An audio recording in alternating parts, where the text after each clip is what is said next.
#1 movie at the box office. I'm talking about Mickey 17. And here to discuss this movie is Bart and Jennifer Mills, our local movie reviewer. So welcome, Bart and Jen. Good morning. All right, so #1 movie at the box office. It's kind of like a sci-fi, it looks like a sci-fi comedy, but explain.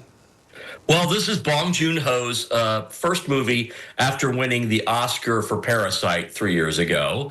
Bong Joon-ho is a really well-respected Korean filmmaker. He made Snowpiercer and The Host and a variety of other amazing movies, and then he made this. This is Robert Pattinson plays Mickey. Mickey is basically a sort of a street guy from Earth who gets in trouble with a loan shark. He needs to figure out a way to get away from him, and he finds out that there's this group that's going to another planet. And so he tries to sign up for him, but he has no skills. And so without reading the fine print, he signs up to be an expendable. And an expendable is somebody who they can sort of test the environment on and put into all sorts of jobs that are very dangerous to normal humans. And then when he's killed, he can just be reprinted in what looks like basically a 3D printer.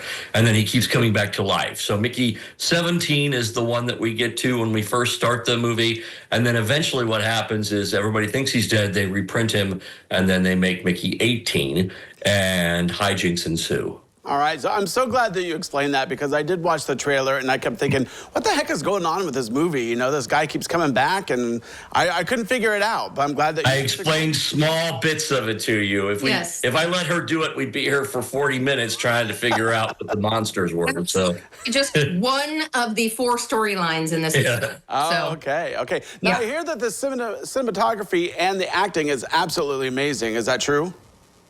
Well, the cinematography is very good. Robert Pattinson is one of those guys that a lot of people really like. He hasn't grown on me yet. I've liked him in a couple of roles, but in this one, I find him sort of grating. But so the rest of the actors are pretty good. Mark Ruffalo has sort of a repeat performance of what he did last year with Poor Things. He's kind of over the top these days. And again, the joy of that will depend on who's watching, I guess. Yeah. So this movie is 139 minutes, and it's also rated R. I'm guessing that's for violence, maybe language or something. Yeah, there's some sex, and there's language, and there's a lot of violence. Okay. So do you want to go to our favorite website, Rotten Tomatoes? Yeah, what did they have to say? All right, so Rotten Tomatoes, they gave it a 73% audience approval rating, which is actually pretty good. I don't think I'd agree. I wouldn't go that high, truthfully. I mean, when we left the movie, Bart said, okay, this is another one of those movies that I don't know who I would recommend it to. And I told him I wouldn't recommend it to anyone. So I wouldn't rate it as high as a 73. Like I said, this movie had a lot of different storylines. I felt like he was trying to say something, but it just got convoluted in all the different storylines.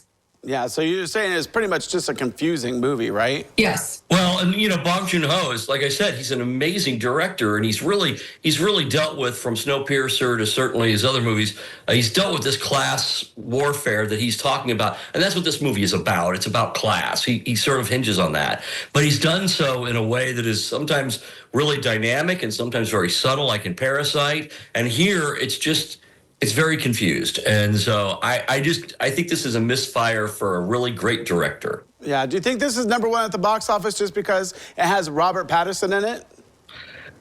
I don't know. I suppose that there's you and your Twilight followers are big fans of his, but I don't know that he's the kind of name I wouldn't think that would bring him to the box office. I think Bong Joon-ho brings him to the box office, to be honest with you, at this point in life. But I think that it's #1 at the box office because, hey, nobody's competing against it. There's been a $80 million marketing campaign for this movie, which is part of the challenge as well, because they spent so much money on this movie and its marketing that now to be a success, it has to be this huge success, and it's not going to be. And by the way, Patterson is not sexy Twilight Patterson. He's, made to look like a geek. He uses this odd, childlike, squeaky type of voice.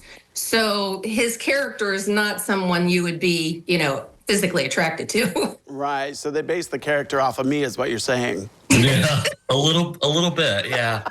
All right, so let's go to the big reveal. Are we giving this a thumbs up, a thumbs down, or just somewhere in the middle? I'm a thumbs down. Yeah.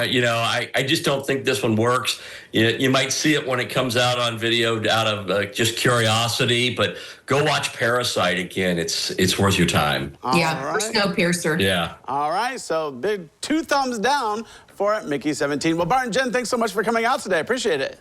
Thanks for Thanks, having Chris. us. All right, well, don't go away because we have more to be returned.